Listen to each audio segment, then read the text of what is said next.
Halo Indonesian, kita kembali lagi dengan saya Khalid Siap. Mustafa dan Saya Samsul Samsul Ramli. Ramli dengan pakaian khas SR-nya. Ini- Pak Sam, itu ini ada traveler itu maksudnya Bapak tukang jalan-jalan apa? Tukang jalan-jalan. Tukang jalan-jalan, Hobinya ya? jalan-jalan sebenarnya. Hobi jalan-jalan, Pengadaan ya. mah sampingan aja. Jadi pengadaan sampingan, inti utamanya jalan-jalan. Nah, berkaitan dengan jalan-jalan, kalau kita bicara tentang masalah pengadaan barang dan jasa, itu kan juga terkait gitu kan. Misalnya nih, Bapak misalnya mau terbang ke satu daerah, Yap. itu Bapak bikin kontrak dengan Garuda atau beli aja? Ya karena kebutuhan saya tidak terlalu tidak terlalu besar Iya. gitu kan. Kemudian kalau saya sampai kontrak jangka panjang itu terlalu terlalu. Ya, dan juga Garuda akan bilang, siapa lu? Siapa lu gitu kan, kebutuhannya cuman kecil saja. Nah. Maka ini cukup spot buy saja lah. Nah, makanya gitu. kita sekarang akan membahas tentang masalah hubungan Oh iya, antara pembeli dengan penjual yang berkaitan dengan perikatannya. Siap. Dan kita akan coba kaitkan dengan supply positioning model dan supplier perception model. Nah, kalau kita lihat Pak Sam, menurut teori supply chain management, untuk hubungan antara pembeli dan penyedia dari sisi bisnis, itu kan ada 7 nih. Ya, 7. Yang pertama disebut dengan spot purchase. ya. Yang kedua disebut dengan regular trading. Regular trading. Yang ketiga adalah call off. Call off. Ya. Yang keempat adalah fixed construction. Jadi fixed kontrak. kontrak. Kontrak tetap. Kontrak tetap. Kemudian yang berikutnya adalah partnership. Ini kerjasama. Yang keenam adalah joint venture, Ini sudah mulai selain kerjasama sudah mulai membangun bisnis bisnis bersama. bersama. Dan yang terakhir adalah internal provision. Jadi masing-masing pihak sudah mulai terlibat di dalam Kalau saya bisnis gampangnya masing-masing. akuisisi. Siap. Beli sekalian perusahaan-perusahaannya. Iya, Nah, gitu. gitulah. Nah, mari kita bahas nih. Oke, siap. Ya. Kalau kita bicara tentang masalah supply positioning dan supplier perception, kan sudah terbentuk nih. Bagaimana pandangan kita terhadap kebutuhan kita dan bagaimana kita melihat penyedia Siap. barang dan jasa terhadap kita. Nah, yang pertama, spot purchase. Ya. Beli langsung. Nah, ini paling bagus pada kondisi apa dilakukan? Nah, ini maka saya sering bilang bahwa pembelian langsung ini sebenarnya adalah metode kontrak yang merespon kebutuhan yang sebenarnya betul-betul secara value for money dari sisi waktu itu tidak bisa kita handle secara maksudnya waktu apa? Kita perlu barang ini cepat.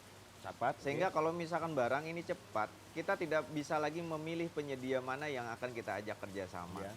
Nah, otomatis karena cepat nilai kecil, Kemudian cepat nilai kecil loh ya. iya cepat nilai kecil, Iya. maka kemudian kita tidak mungkin mengajak mendapatkan penyedia yang develop gitu. Meskipun bisa ya, tapi susah. Karena Susah apa? banget, Bagi penyedia, lu nggak beli ke gua juga nggak apa-apa, gitu Betul. kan? Nah, maka penyedia umumnya bisa juga marginal, bisa juga exploit. Kalau marginal sama sekali nggak tertarik mereka. Iya. Nah, kita akan mendapatkan penyedia exploit nanti. Jadi bisa saja dikatakan bahwa kita melakukan proses bisnis dengan cara spot purchase apabila tingkat risikonya rendah, Siap. nilai pembelian rendah, Iya. dan penyedianya itu masuk pada ketertarikan yang rendah. Rendah, ya. Jangan sekali-sekali melakukan pembelian langsung apabila ketertarikan penyedia itu tinggi. Tinggi. Nah, itu sebaiknya kita maintain betul-betul. Kita hindari, mereka akan kecewa. Iya. Terus di sisi lain lagi, untuk barang-barang yang berisiko tinggi terhadap perusahaan, jangan sekali-sekali kita lakukan dengan cara spot purchase. Jadi Ini yang kalau pertama ya. kalau spot purchase ini biasanya diletakkan di ujung transaksi saja. Jadi sifatnya surat pesanan saja, purchase order saja. Jadi bukan berdasarkan nilai. Bukan berdasarkan Bukan di nilai. bawah 200 juta, di bawah enggak. 500 juta, kita melakukan pembelian Nah, langsung. Bukan. Sebaiknya ini perlu dimaintain betul-betul. Jadi sebenarnya spot purchase ini perlu dihindari sebenarnya ya. Karena kita meletakkan diri kita pada kuadran marginal dan exploit di dalam perception penyedianya. Nah, jadi bagaimana caranya? Ya sudah, kita taruh ini di ujung transaksi saja. Sementara perikatannya diikat dengan perikatan yang lebih besar. Nah, perikatan yang lebih besar yang kita diskusikan nanti berikutnya. Nah, ini yang pertama nih. Jadi yang pertama adalah spot purchase. Kemudian bentuk hubungan bisnis yang kedua adalah regular trading. Nah, Ini sudah mulai ada transaksi. kita mulai berjanji dalam jangka yang panjang. Ya. Kemudian kita mengeksekusi kebutuhan kita secara reguler. Ya. Reguler ini bisa rutin ya, Ya. per bulan atau juga per 3 bulan Ya. atau per kebutuhan segala macam. Tapi perjanjian sudah mulai Sudah mulai ada, terikat. secara panjang. Tidak hanya bersifat lagi beli putus, tapi Iya. kemudian sudah mulai ada perikatan-perikatan. Nah, kalau di private ini biasanya regular trading ini mereka sudah punya ya semacam supplier tertentu. Ada langganan ya. lah. Ada langganan Iya. lah namanya. Jadi bukan lagi cek toko sebelah aja. Nggak bisa, jadi kita udah langganan. Iya. Nah, kemudian kalau di publik itu biasanya kita sudah mengikat dengan perikatan-perikatan yang sifatnya kemudian disebut transaksional. Nah, tapi berarti ini masih belum bisa dilakukan untuk supply positioning model pada tahap leverage. Betul. Masih kebanyakan pada kotak rutin. pada Rutin. box atau kuadran rutin. Rutin. Dan juga bisa saja untuk penyedianya sudah mulai agak naik ke atas nih. Bukan lagi marginal tapi sudah mulai agak develop dikit lah ini. Gitu. Udah mulai ada ketertarikan sedikit Jadi, loh. Ini beli terus nih gitu kan. Mereka mulai menyampaikan tentang service-nya gimana. Service-nya gimana, gitu. iya. Kalau di marginal itu kita hanya berbicara harga, exploit kita bicara Transaksi. harga.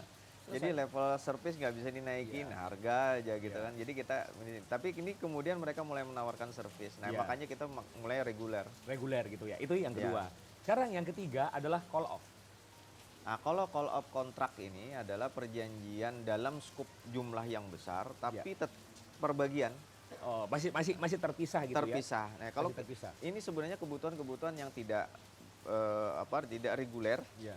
tapi kemudian ini diikat secara ya udah kita kontraknya nilainya besar, Iya. tapi per eksekusi per kebutuhan kita saja. Per eksekusi kebutuhan. Nah, Jadi lagi-lagi kita ini tinggal- juga kuadrannya kayaknya masih di kuadran rutin mengarah ke leverage. Iya. Ini kalau di positioning modelnya ini mulai masuk ke leverage ya. Leverage dan agak sedikit naik ke atas ke develop. Iya, Tapi nah, belum masuk kepada di perceptionnya develop. Ya, Di sudah mulai perceptionnya. naik ke bottleneck, sorry. Iya. Di supply positioning, arah leverage kemudian naik ke atas ke arah Nah, ini ya itu yang harus hati-hati karena kita bisa saja terkait call up ini kan maksudnya call up ini kontraknya bisa saja jangka panjang. Tapi kita melakukan eksekusi berdasarkan kontraknya call up itu namanya kita kalau ada kebutuhan panggil gitu ya. Ada Iya. kebutuhan panggil dan segala Iya. macam. Penyedia sudah mulai masuk ke area-area develop. ini istilahnya sudah menjadi langganan. Iya, kalau tadi regular trading Iya. ini bisa menjadi langganan, sudah menjadi langganan utama gitu ya. Itu call off ya. Iya. Call off. Kemudian yang berikutnya itu adalah kalau kita melihat di dalam kontraknya Ini yang selanjutnya ini baru mengarah ke fix fix. kontraknya. Makanya yang keempat itu adalah fix kontrak. Nah, kalau tadi kita pecah-pecah menjadi beberapa kontrak gitu sesuai dengan apa ketika kita membutuhkan kita pilih kita kontrak. Iya.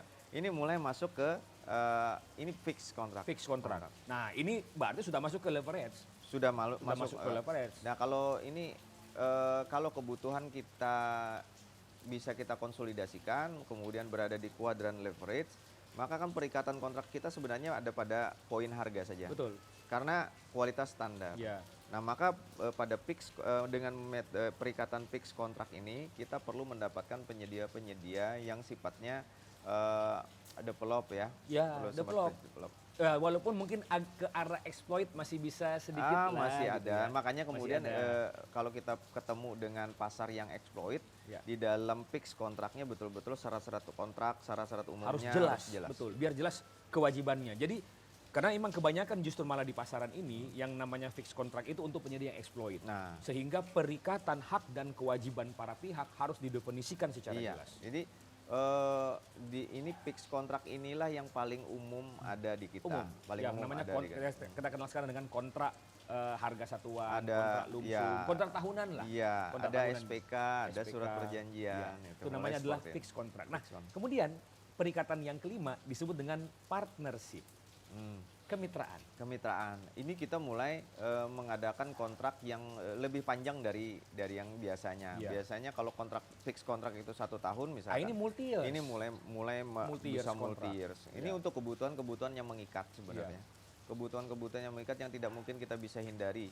Dan bisa saja kebutuhan tersebut apabila diikat dengan waktu yang lebih panjang, Itu itu jauh akan lebih efisien. lebih efisien, lebih memenuhi value for Iya, money. iya, Jadi betul. sebaiknya begitu partnership jangan ambil penyedia yang exploit.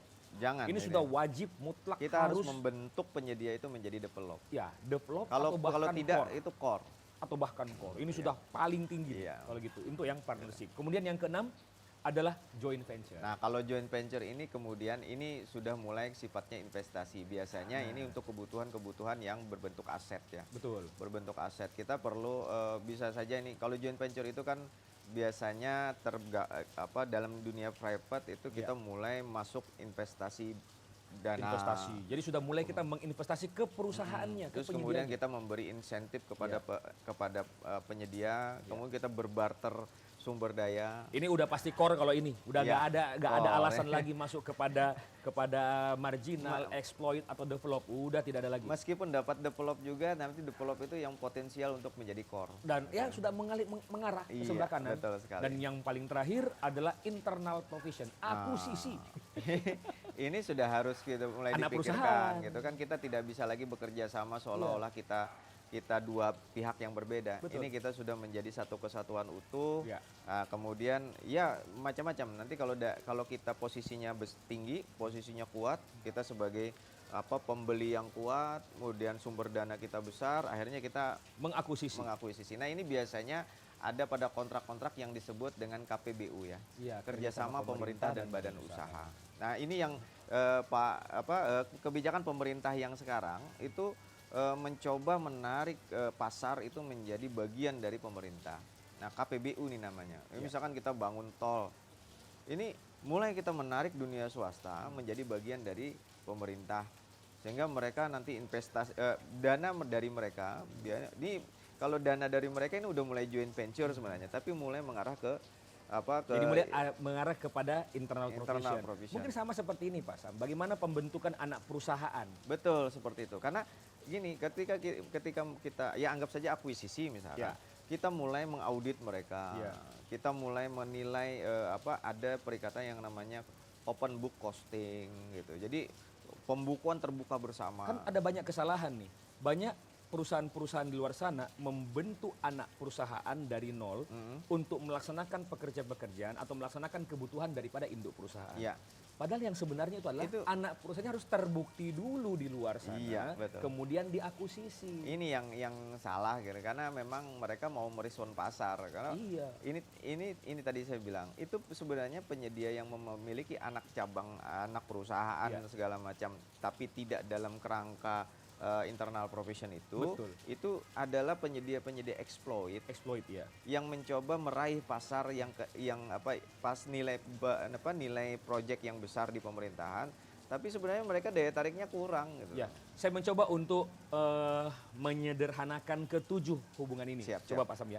Begini, apabila Anda seorang pegawai kantoran yang setiap hari harus sarapan dengan telur, kemudian Anda berangkat ke kantor, singgah ke warung membeli telur, warung mana saja, inilah yang disebut dengan spot purchase. Anda beli aja satu. Kira-kira bagaimana tanggapan penjual? Ini beli, udah beli aja. Setelah selesai, lupa. Anda tidak memiliki nilai di mata mereka. Cuma beli sebutir telur kok. Nah, tapi apabila Anda setiap pagi singgah ke warung yang sama, ketemu dengan penjual yang sama, Mas, biasa. Udah mulai nih. Sudah mulai reguler, sudah mulai ada ketertarikan. Inilah yang disebut dengan regular trading. Kemudian berikutnya, Bapak Ibu, ini kebetulan warungnya dekat kantor. Kita ke kantor saja, kita telepon. Tolong ya diantar ke ruangan. Bahkan kadang-kadang bisa ngutang. Kadang-kadang bisa ngutang, gitu kan. Tinggal telepon saja. Ini disebut dengan call off kontrak. Jadi saudara mulai kepercayaan terbangun. Kepercayaan terbangun. Semakin tinggi. Kemudian kita mengatakan, gini deh. Saya kan kerja di sini. Saya minta setiap pagi taruh telur di atas meja saya. Di ini nanti saya akan bayar setiap bulan atau per 3 bulan atau per 6 bulan. Nah, kita bikin tertulis deh kontrak. Siap, ini fix kontrak. Disebut dengan fix kontrak. Betul. Kemudian rupanya ada teman-teman yang lain lihat, kayaknya kamu tiap pagi ada telur nih. Boleh dong saya? Oh iya, gampang. Nanti siapkan ke saya. Kita hubungi, tolong ya, biasanya 1 butir telur sekarang menjadi 5, menjadi 10. Kita bagi untungnya. Nah, ini namanya adalah partnership. Kemudian berikutnya kita tanyakan, berapa sih modalnya kamu di situ? Kayaknya telurnya lumayan nih. Kita suntik modal ke sana. Inilah disebut dengan joint venture. Yang terakhir, sudah deh, warungmu saya beli. Berapa? Ya, itu jadi milik saya. inilah disebut dengan internal provision. Ya. Contohnya keren banget ya, contohnya Ya, keren sederhana banget. aja. Jadi kita mencoba menyederhanakan. Mudah-mudahan pelaksana teman-teman yang mengikuti kursus ini bisa jadi lebih paham karena memang materi kita kali ini adalah materi tingkat dasar ya. Iya. Jadi yang penting adalah bagaimana kita memahami pola hubungan-hubungan yang ada di dalam pengadaan barang jasa baik private, publik maupun nirlaba. Nirlaba. Demikian materi kita pada hari ini. Saya Khalid Mustafa. Saya Samsul Ramli. Salam Salam pengadaan. pengadaan. Jadi jangan sampai mereka jualan telur aja maksudnya. Saya nggak kepikiran.